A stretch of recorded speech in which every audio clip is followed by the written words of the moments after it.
Hello, today we're going to talk about the 7 reasons why you can't crochet. Number 1, you don't know how to start. Everyone has a different style. Don't try to copy someone exactly. If you do try to follow a video and it confuses you, keep in mind that there are hundreds and thousands of other videos you can try.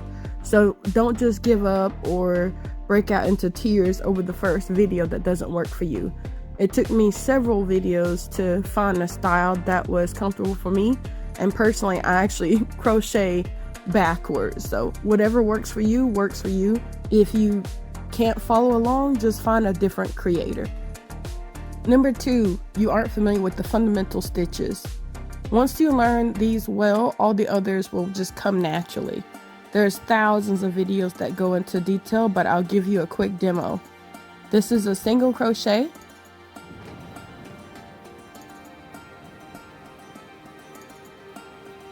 This is a single crochet increase.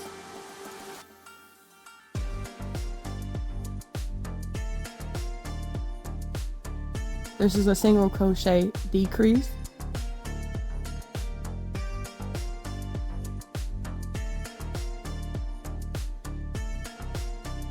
This is a half double crochet. And this is a double crochet.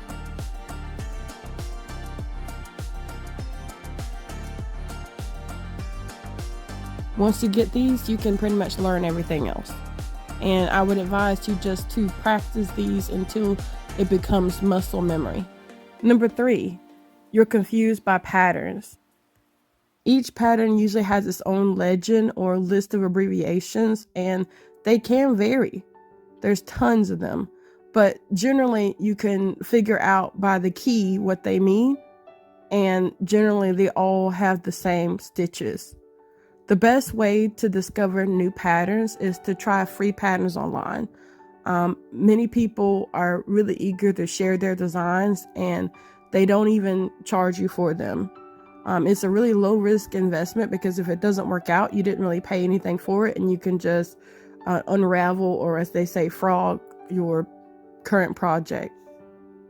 And usually you can judge at a glance if a pattern is too complicated, or if it's something that you probably wouldn't be able to go through on your first couple of pieces. For paid patterns, look at the pictures in the reviews. So if there are plenty of well-made examples in the photos, it's likely a well-designed pattern because everybody can replicate it and everybody can do it. Typically, it also means it's a little bit easier because if it's a harder pattern, there's a lot of variance and not everybody's will look the same or look similar to the picture, the creator's picture. If you see the pictures in the reviews and they seem like the person who loaded them had struggled, or the finished product is kind of inconsistent between the people who use them, the pattern might be too complicated, incomplete, or challenging. And I especially saw that on some of the AI generated patterns. Especially helps avoid those AI generated patterns. It also allows you to continue to explore new artists and new designers without being afraid of AI. And by the way, you can always tell AI by the thumbnail. If it's just a plain, perfectly white background and the yarn has no texture, it's probably AI, but the review pictures will pretty much speak for themselves. When you first start, try to make really simple designs like a scarf or a blanket instead of the dolls, because you just really want to get started and be familiar with the basic stitches. I personally started on just a scarf that I never finished. You just repeat the same stitches over and over again till you get acquainted. Number 4, you have a limited attention span, or you get easily distracted. It's probably obvious by the fact that I have so many different crafts and arts on my page that I do have ADHD. More complicated patterns can include dozens of stitches per round, and it makes it really hard to focus. And if you have ADHD like me, you probably lose count midway. It's especially hard to do if you're in a busy or noisy environment. So I typically try to crochet as a part of a relaxation or quiet time. Make a small, quiet place for yourself. So my husband got me a rocking chair for my bedroom that's away from all my animals, including him. You can also listen to familiar or calming classical music. It's easier to drown it out when you know the lyrics or when it's not voiced music, and you won't try to pay attention to the lyrics while you're crocheting. You could use a row or a stitch counter, one of those pop-up sheets, or you can use like a bullet journal to keep track of your rows or stitches. When there's a lot of stitches, I tend to break them down into groups. So if there's 60, for example, I count to 10 6 times. So that helps me manage because it's a lot harder to try to keep count to 60 than just 10. I also keep a small tool like a little needle or a smaller hook to just count the stitches in case I get lost. Number 5, you don't understand the structure of crochet. Essentially, crochet is just moving loops of yarn between each other. You might have a hard time distinguishing where you are in the row and what you crochet at first because you're not used to how the stitches look, but you'll get accustomed to it soon enough. A good indicator, once again, that you're on the right path is if the math adds up. So if your count matches the end row count of a pattern, then you typically did it correctly. Increases widen, decreases shrink. Single crochet are used to build shapes. Double and triple crochet are used for larger patterns or decorative flair. Number 6, you're a perfectionist.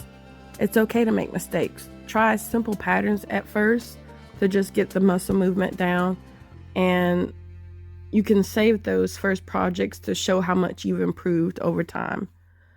If you miss count by less than, I would say, 2 stitches, 2 or 3 stitches, you can use a decrease or an increase near the end of a row to correct the count. I wouldn't try more than 3, and also I wouldn't do them back to back. So if you have 4 stitches remaining and you really needed 5 or 6, what I would do is do 1 increase, do a single crochet, do another increase, and then a single crochet so it's spaced out so it doesn't lump up or look weird in the pattern. But you can definitely make slight adjustments and it will turn out just fine. Number 7, you let yourself get discouraged. So it's a low-cost hobby with a small time investment, and it really shouldn't be that stressful, but sometimes you can bite off more than you can chew. So you might want to immediately dive into making dolls or doing beautiful blankets or shawls, but it does take time to get a hang of it. And even if you try your best, there's not a guarantee that it's going to work out. For example, I personally almost quit when I made a crochet pattern from a creator, which I will not name. But basically, I saw everybody making that same doll, and I thought I could make it because theirs was standing up without issue and the head wasn't wobbly. But when I made it, it just looked terrible. So I thought, you know what, you're not good at this. This is just one of those things you can't do. So I was looking at a video from Elise Rose Crochet, and I realized that the reason why some of these people's dolls were standing up without issue, the same pattern I used, is because they actually had a doll stand. And I saw where she was showing off the doll stand, and as she was moving, the doll's head just wobbled forward. And I said, okay, that means I followed the pattern. I did what I was supposed to do. And it's just that that particular pattern didn't stand up like everybody made it seem it stood up. Or maybe the people who did, maybe they put extra reinforcement like pipe cleaners or something and not just stuffing. But basically, don't try to do so much at first. You can't dive in. Let it be your reward. Like, you can buy the pattern you really want, but until you can make some smaller patterns, don't try the big one because you'll just disappoint yourself.